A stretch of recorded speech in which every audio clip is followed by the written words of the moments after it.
आज हम शुरू कर रहे हैं एक नया वीडियो मैटरनल अनीमिया मैनेजमेंट का। ये एक ऐसा टॉपिक है जिसके लिए हमारे मेडिकल ऑफिसर्स हो या हमारी लेडी मेडिकल ऑफिसर्स हों, जब वो पीएससी पे सीएससी पे अपनी फील्ड पे रहती है तो वो उनके लिए सबसे चैलेंजिंग यही रहता है कि मैटरनल अनीमिया को कैसे मैनेज करें। गवर्नमेंट ऑफ इंडिया भी खूब सारी स्कीम चला रहा है, साथ में हर स्टेट में अपनी अपनी स्कीम चल ही रही है। तो पहले इसकी मैनेजमेंट और इसके कॉजेज़ के बारे में देख लेते हैं। Causes for the anaemia in womens हैं low bioavailability of iron in food, inadequate intake of iron rich food, excess consumption of the coffee and tea, chronic infection like malaria and TB, inadequate intake of folate, inadequate intake of vitamin B12, worm infestation and menstrual loss of blood। ये main कोज हैं जो maternal women's के अंदर या women's के अंदर वैसे भी अनीमिया कोज करते हैं। अब ICMR की क्लासिफिकेशन है, उसके हिसाब से अगर HP लेवल लेस देन 4 ग्राम पर डेसीलीटर है तो इसको वेरी सीवियर अनीमिया के अंदर हम क्लासीफाई करेंगे। 4 to 6.9 ग्राम पर डेसीलीटर है, ये सीवियर है। 7 to 9.9 ग्राम पर डेसीलीटर को मॉडरेट, 10 to 10.9 ग्राम पर डेसीलीटर को माइल्ड अनीमिया में क्लासीफाई करेंगे। अब कंपलसरी HB एस्टिमेशन या कंपलसरी हीमोग्लोबिन एस्टिमेशंस कब कब करने हैं, तो वो हैं 14 to 16 वीक पर, 20 to 24 वीक्स पर, 26 to 30 वीक्स पर एंड 30 to 34 वीक्स पर। मिनिमम 4 HB एस्टिमेशंस हमें करने ही करने हैं। The interval between one haemoglobin estimation and another should have a minimum of 4 week. इसके अलावा 14 to 16 वीक पे हमें स्पेशल क्या याद रखना है, 14 to 16 वीक ऑफ प्रेगनेंसी के टाइम में हमें डीवर्मिंग करनी है जेस्टेशन में, सेकेंड ट्राइमेस्टर में। All pregnant womens at 14 to 16 week during the second trimester should given 1 tablet of albendazole 400 milligram single dose. अब गाइडलाइन मैनेजमेंट की हम पढ़ लेते हैं। मैनेजमेंट की गाइडलाइन जो है मैटरनल अनीमिया की, at 14 to 16 week of gestation deworming करना है, जैसा भी हमने बताया। 400 मिलीग्राम ऑफ टैबलेट एल्बेंडाजोल देनी है after meal. First estimation of blood होगा 14 to 16 वीक के ऊपर, वो फोटो क्लोरीमेट्री या सेमी ऑटो एनालाइजर से किसी से भी हो सकता है।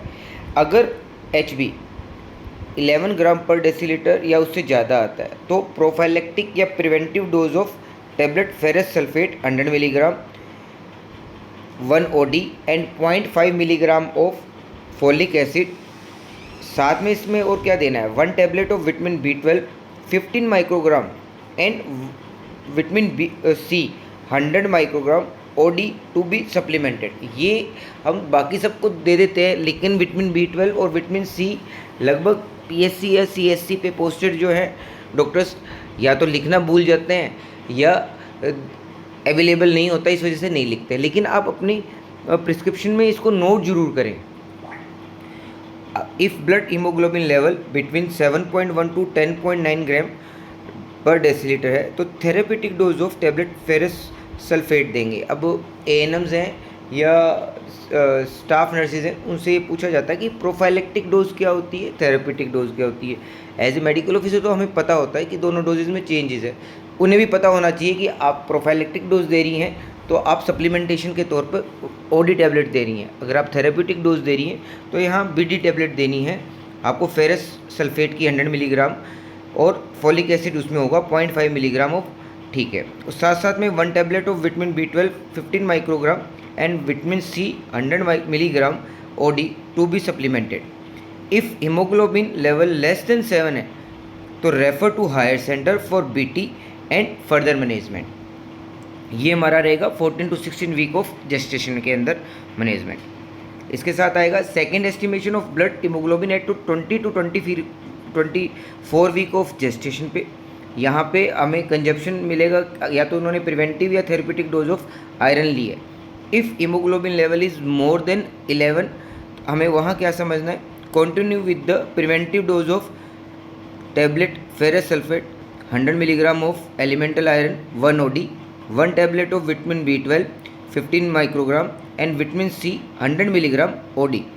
If hemoglobin level is 9 to 11 ग्राम पर decilitre continue with the therapeutic dose of tablet ferrous sulphate 100 milligram of elemental iron 1 BD, 1 tablet of vitamin B12 15 microgram and vitamin C 100 milligram OD के हिसाब से। If blood haemoglobin level between 7.1 to 8.9, यहाँ पे हमने क्या समझना है, अगर 7.1 to 8.9 है, इंजेक्शन आयरन सुक्रोज इन्फ्यूज़न दिया जाएगा।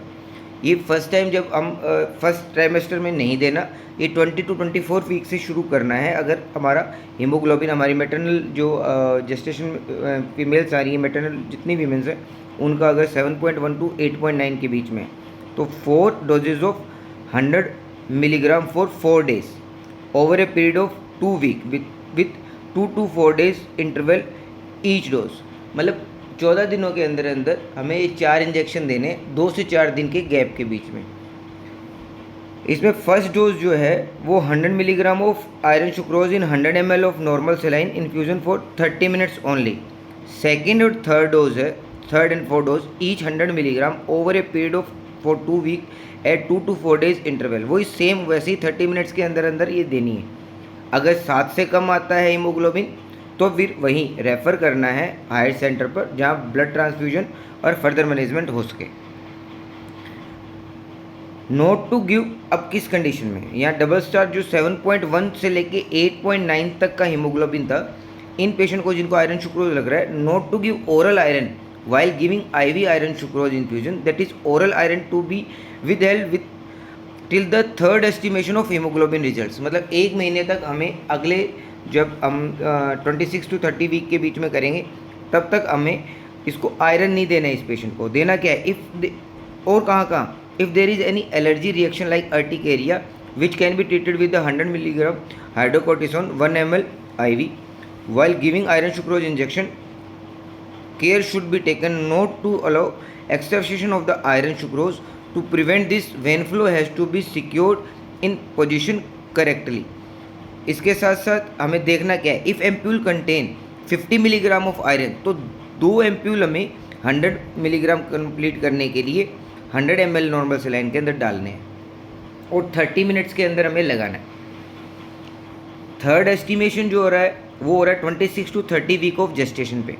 वहाँ पे क्या आता है, if blood haemoglobin more than 11 है तो continue with the preventive doses, वही सेम है, ferrous sulphate 100 milligram of elemental iron 1 OD, 1 tablet of vitamin B12 15 microgram and vitamin C 100 milligram OD। If haemoglobin between 9 to 11, then assure and counsel the mother for the further improvement of the blood hemoglobin level and to continue oral iron supplementation till delivery। इसके साथ हम अगर patient को 7.1 से लेके 8.9 के बीच में हमारा आता है, तो हमारे पास यहाँ 2 तरीके के पेशेंट हो जाएंगे।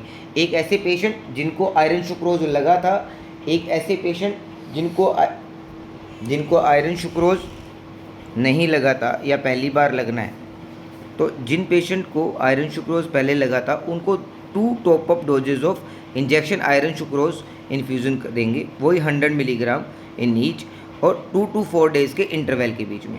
और जिनको नहीं लगा या पहली बार लगना है उनको वही 4 डोजेज लगेंगी 2 वीक्स के अंदर with 2 to 4 days interval.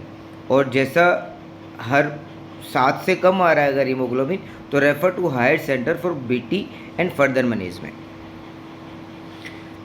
Eight 30 to 34 week of gestation estimation of blood haemoglobin करते हैं, तो वही 11 से ज़्यादा आता है तो सेम कंटिन्यू करेंगे preventive dose 100 milligram of elemental iron 1 OD, 1 tablet of vitamin B12 15 microgram and vitamin C 100 milligram OD।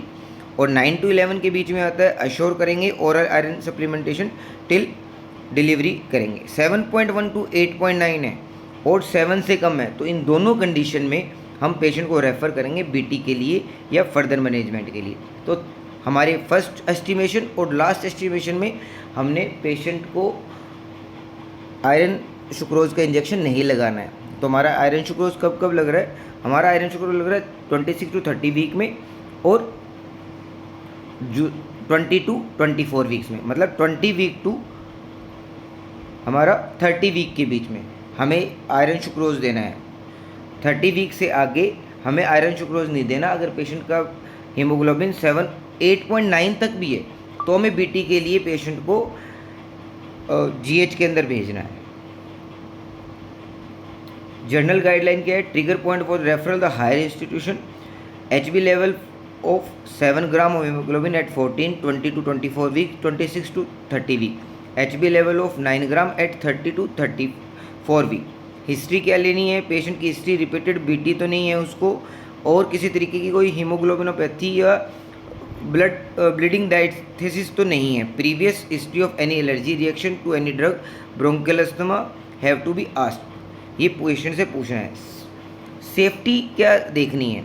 देखिए, infusion has to be completed within 30 minute to avoid the release of free radicals. During the first 5 minute give the infusion at the rate of 20 to 30 drop per minute, then increase the rate of infusion to 80 to 90 drops पर minute. पहले 5 minute में staff nurses या medical officer ये बात ध्यान रखें कि पहले इसको 30 मिनट में लगाना है। 30 मिनट्स में लगाना है इसलिए कि फ्री रेडिकल रिलीज जल्दी ना हो, तो इसका सबसे अच्छा तरीका कि पहले 5 मिनट में सिर्फ 20 से 30 ड्रॉप पर मिनट के हिसाब से दीजिए, उसके बाद इंक्रीज कर दीजिए rate 80 to 90 drop per minute बाकी आपके 25 मिनट्स के लिए। Like any other drug, expiry date has to be confirm before administration. इसके अलावा हमें नॉर्मल सलाइन में क्या चीज़ चेक करनी है? लीकेज हो तो डिस्कार्ड कर देना है, कलर चेंजेस हो, विजिबल पार्टिकल हो तो उसको यूज़ नहीं करना है, आयरन सुक्रोज डालने के बाद एकदम से कलर चेंजेस हो जाता है उसको चेंज कर देना है, और 50 मिलीग्राम का आयरन एम्प्यूल है या 100 मिलीग्राम का, ये ज़रूर चेक करना है। और इसके साथ साथ एक स्टैंडर्ड इमरजेंसी ट्रे हमारे पास अवेलेबल होनी चाहिए। अब स्टैंडर्ड इमरजेंसी ट्रे में होता क्या क्या है? Bed side emergency tray for the injection iron sucrose, ये कौन कौन सी है? इंजेक्शन क्लोरफेनामीन मैलेट 5 क्वांटिटी, या आप क्वांटिटी कितनी भी कर सकते हैं, ये स्टैंडर्ड गाइडलाइन के हिसाब से बताया जा रहा है कि कितने होने चाहिए।